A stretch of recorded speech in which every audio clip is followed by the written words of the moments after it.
crazy eel. What the heck? This particular Zoas I've been after for a while. And here's the main event. Finally, I know what was causing the cloudiness. See, the polyp is out and about.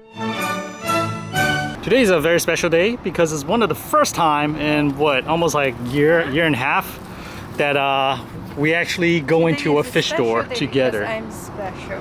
Oh my god. The whole day today, I've been trying to tell Emily to call me Drip Lord. And she's like, what's a Drip Lord? Can somebody explain what a Drip Lord is to her? You told me that you pee and you drip, that's why you're That's because of Drip Lord. So Leon loves fish.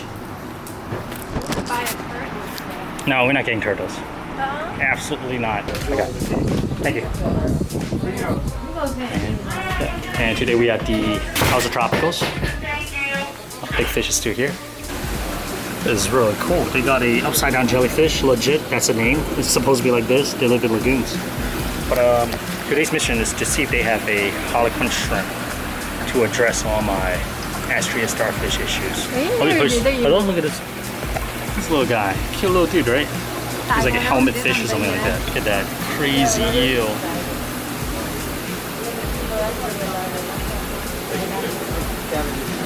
Corals grow onto the frag rack and just break up the rack and sell the rack. Works. Some nice monties right here. These are nice. I have been looking at clams, of course, and 69, not terrible. Price not terrible. And we got this little basket floating up top with a lot of nice rock flower anemones. Never really gotten into it, but this is a nice selection. I think what impresses me the most this visit is the red St. Thomas mushroom. Not so much price, but check this out. It's absolutely beautiful. I think usually they go for about 100 bucks ish at local swaps. Price a little bit higher in the store, but they're beautiful. Find the turtles. It's a cool little guy right here. Don't see that too often. Kid is totally checking it out. Don't want to film too much here though, block traffic, so we'll keep it brief. Dude, I always thought like clown triggers are super beautiful, but I just remember like when I was growing up, there was a Chinese carry-out place that has like a clown trigger and with a couple of eels, and that fish is like the meanest fish I've ever seen. The owner told me that if add different fish in there, the clown trigger always kill it. Only fish it got along with were the eels. However, on the flip side of the coin, Ecotech Marine actually has a mixed reef with a clown trigger and with a bunch of other fish. So maybe fish are all different. I was thinking about one of these guys. Blue frog trigger. What do you think? Same thing. Similar. Different color. Yeah, different color. Pretty cool. But they may pick at clams, even though a lot of people say that they should be completely safe, but there's always a risk. So I'm kind of like, I'm not sure. Mommy doing work. Go, Mom. Go, Mom. Yeah, Mom. Good job, Mom. Mama's boy. Today we did not actually bought anything. I was here to find a harlequin shrimp. They did not have one. But that's good, we saved some money. That's okay, because today's main mission is to pick up my Zoas from Lynn. Let's get home and see what we got. Moments later. Hey, here we go again. Corals from Lynn. Now this time I bought 2 Zoas from Lynn, and these are the higher priced Zoas that I have been kind of hesitant getting into. But since Zoa has been doing exceptionally well in this tank, I figure, okay, it is time to jump into the deep end of the pool. All right, here we go. Can't wait. Woo! Every single time, Lynn just throws in a little extra. I really appreciate frag towels as well as super glue. You can never have too many super glues. What? What the heck? All right, so I bought 2 Zoas from her. And what are all these? Did I get the right box? What's going on? So here's the Little Shop of Horror, and here's the other one that I got from her. Kush. There's all these other SPS?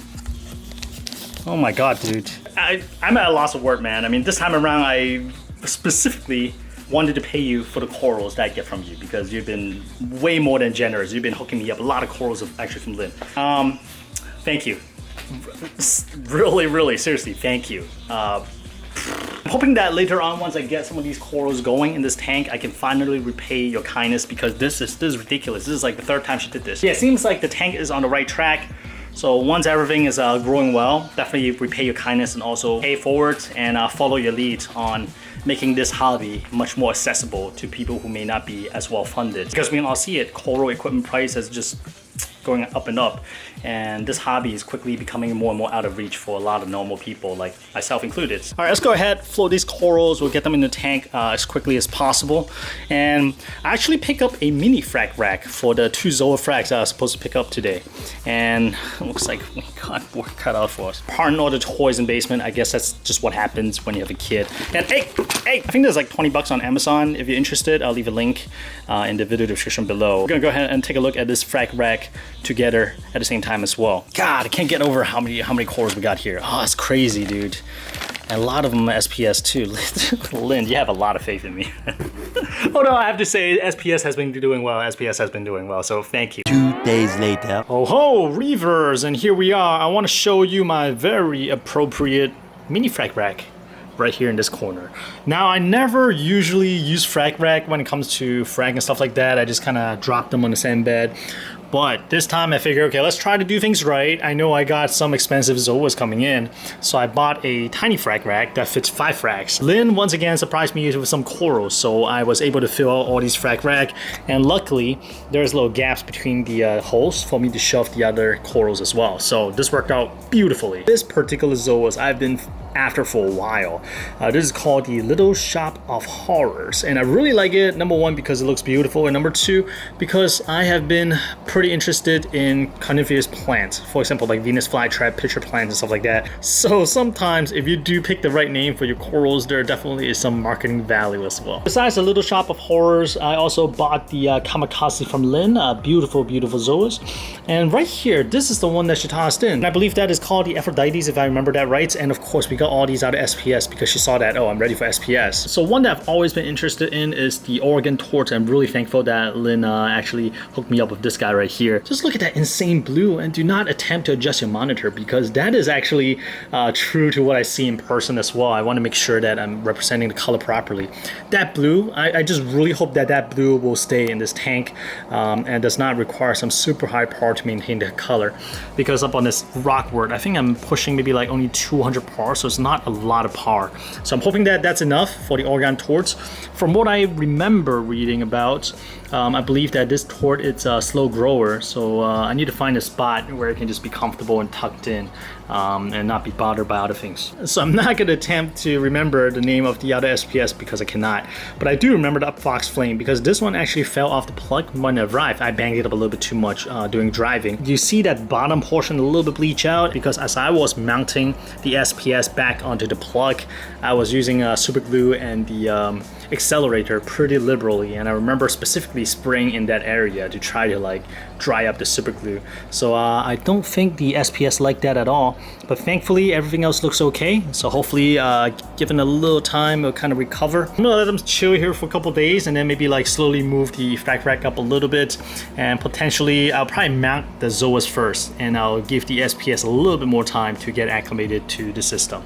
Even though light, it's I'm sure the light I have, the intensity wise, is much lower than what Lynn got under for hers, but I just want to take it slow just in case. We'll slowly build it up. Besides this batch of coral from Lynn, I actually bought another few corals from this other reefer as well, and I'm probably gonna pick it up later in this video. 3 days later. Strange happenings. Cloudy tank, don't know why. Maybe it is the urchin kind of releasing things into the water again. But just want to do a quick update on the algae clip. I'm not a fan, not so much the contraption itself. Between the clip and the pouch from the same company, 2 Little Fishies, I much prefer the pouch. I noticed just sheets of algae or seaweeds just kind of floating off and getting stuck to many things. It is strange because I feel like maybe the fish is also scared of the clip. I do not see the tanks ready to go for the clip, but I feel like that portion should not count against the clip simply because I think it's just a matter of time before the fish is used to the clip and start eating off it. In fact, the yellow line goby is completely fine with it. However, on top of that, I just see algae breaking off really easily. It's just a mess, man. So compared to this in the pouch, I much prefer the pouch. Maybe on certain days I want to feed like 2 different types of seaweeds, or I want to clip things in the tank. This will come in handy, but for now, this little guy is going in storage, and I'll probably go back to the pouch. I feel like pouch just seems, even though it's a pain in the butt to load, it just seems to work a little better. Dude, why is the tank cloudy? What's going on, guys? The next day. Alright guys, now it's the following days and good news. Looks like whatever was causing the cloudiness has totally cleared up. Looking on the frags that I got from Lynn, all of them looks good. Even the fox flame that was bleaching down at the bottom seems to have stopped at that point right there. So now it's a matter of, do I want to cut it off and mount it directly on the rock or just let it show here? Looks like something knocked over my kryptonite candy cane. I definitely want to fix that first before it gets stung to oblivion. So the happy thing today is that super bright and early, like 8 a.m. Drove down to Virginia, bought some corals from local reefer Brian. There's one coral in here that I'm specifically excited about, and he fragged this coral about a week and a half, 2 weeks ago, and during this period of time, he just kind of let it heal. And today, finally, before work, I was able to pick it up. So let's go ahead, open this up, get them acclimated, and during lunchtime, I'll be able to add them into the tank. Here we go. I am spoiled by awesome local reefers. Oh man, you guys see all the mice and shrimps swimming around? I'm just kind of chilling right here. And I still got all these gorgonian that I pulled out from the display tank. Anyways, let's go ahead and acclimate these coral first. Alien anti-venom. Zoa. And we got SPS here. We got Kung Pao. I'll be honest, the coral itself looks amazing, but then the name kind of pushed it over the edge. I was like, all right, Kung Pao, got it. Here's another Zoa I got. He also tossed in a freebie for me. It's the Illuminati Zoa, so much appreciated. Thank you, Brian. And here's the main event, Walt Disney Tenuis. I've always wanted to try it. My Reef Sensei Jim had a bunch of these growing really well in his tank. After he gave away a lot of them, unfortunately, he lost them during the evilness that happened in his tank. But I think it's on the road to recovery. So I'm hoping that this one will do well in my tank, well enough that I can hook him up with some frags. Oh, look at this. Looks like this mangrove is about to sprout new leaves. I've just been leaving it here. The root has been growing tremendously, but not much movement on the leaves, like a lot of mangrove. It takes a while for them to establish and grow leaves, but it looks like it's ready to unfold. That's cool. So the new Zoas and SPS and tank acclimating. And over here, I think what I'll do is probably move the Zoas onto the sand bed close to where they're gonna end up. And I'm gonna leave the 2 SPS on the frag rack to acclimate to the tank a little bit away from the light. Even though, again, the par that I'm using here, I'm pretty sure is lower than where they came from, but I feel like since it's like a new spectrum, new environment, I want as little stress as possible. Here it's also a pretty low flow area. Several song-filled hours later. All right, dude. Finally, I know what was causing the cloudiness. You see those milky stuff? Normally, I dose in the high flow area, right before the skimmer chamber. But this time, I thought I would like spray some here as well. And sure enough, this product I've used for quite a bit. Whenever the phosphate creep up too high, instead of using GFO, I use phosphate E because it's more controlled, I believe. There it is. Yeah, see, it's a little bit more cloudy. I don't think it's really bothering anything like the cloudiness. And of course, you don't want to drop your phosphate fast because it's going to stress things out. But that answers the question like, okay, what happened yesterday? Why is my tank so cloudy? It's phosphate E. All right, let's get the all-important Walt Disney into the tank first.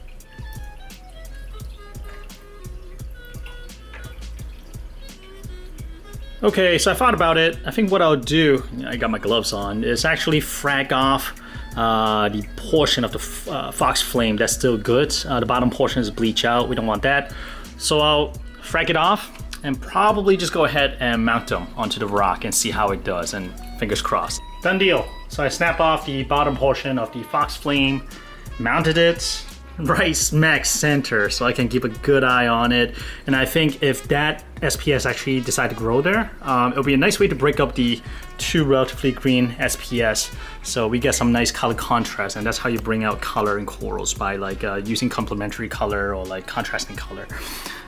So yeah, rearrange your frag rack a little bit and we'll give them a couple days, see how they do. Zoas still right there. Water slowly clearing up, and now that the phosphate I know is 0.07, I sleep a little bit better. Alright guys, I'm not sure if I can show this properly, but I think I figured out why the Frogspawn seems a little shrunken up compared to before on the side to our left. If you look really carefully on the jack-o'-lantern, Lepto, you see a little bit of stingers coming out. I mean, they're not long, but they're there. Actually, no, I take that back. They're pretty long. They're really transparent and really fine, so it's kind of hard to see. But I bet those are probably irritating the Frogspawn, so that the Frogspawn is like kind of closed up the side that's more towards Lepto. So now that the jack-o'-lantern Lepto is pretty much recovered from the bleaching event, I think it's almost time to maybe elevate the Frogspawn a little bit, raise it up a little bit so it's not getting stung, and I think it'll be happier. We'll see how it goes. Gotor's still doing good though. I think it's splitting. I think it's 2 solid head. I feel like one of the larger head at the bottom is starting to split again.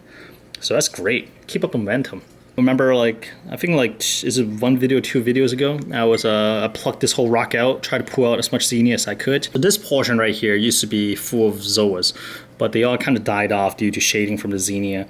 But now I see remnants of it coming back in, like the polyp that was hanging on is opening back up, so it's great. And I'm sure in no time, these guys are gonna colonize the rest of the rock. But I may have to do that 1 or 2 more times, like pull the whole rock out and remove the xenia. So unfortunately, each time I bring the whole rock out, it kind of set all the Zoa back a little bit because I disturbed them. You get the idea. Hey, what's up, Reefers? Now it is the 2nd day that I have received the 2nd batch of frags from Brian.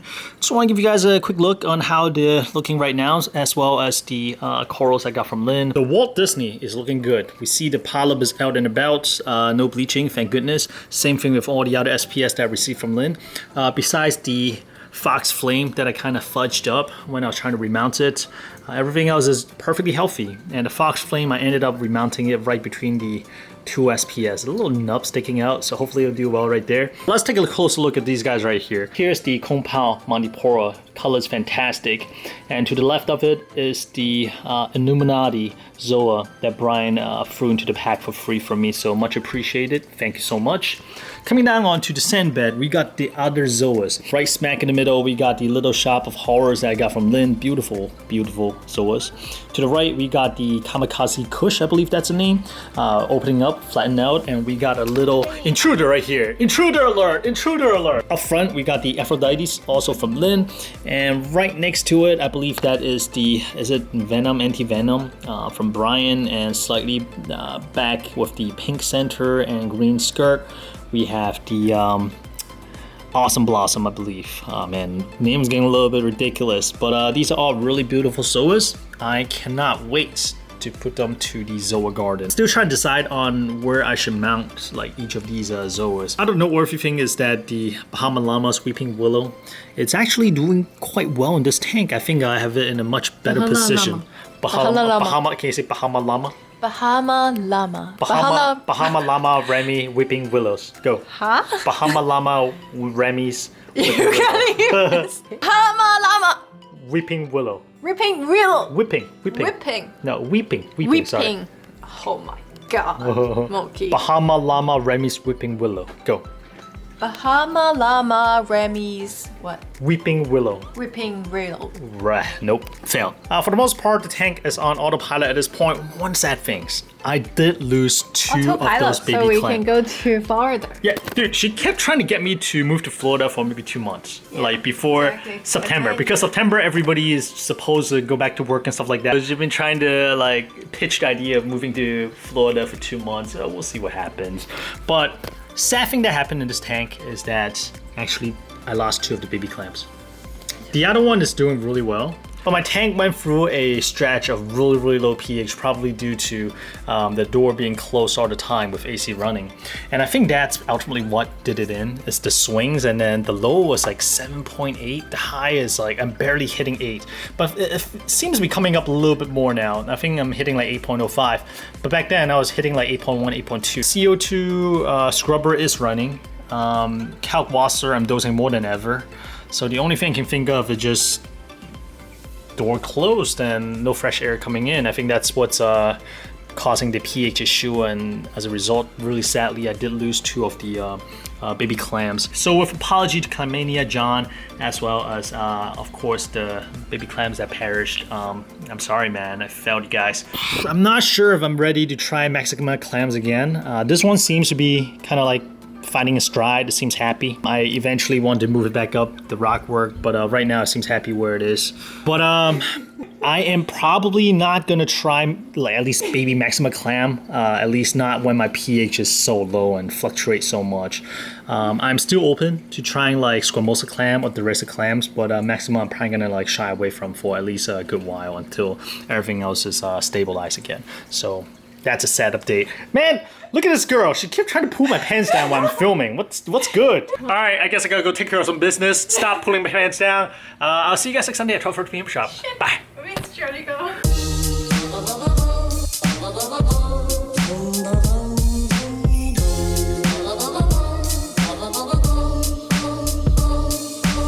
thing I didn't really talk about is this terrarium I got going for almost a year at this point.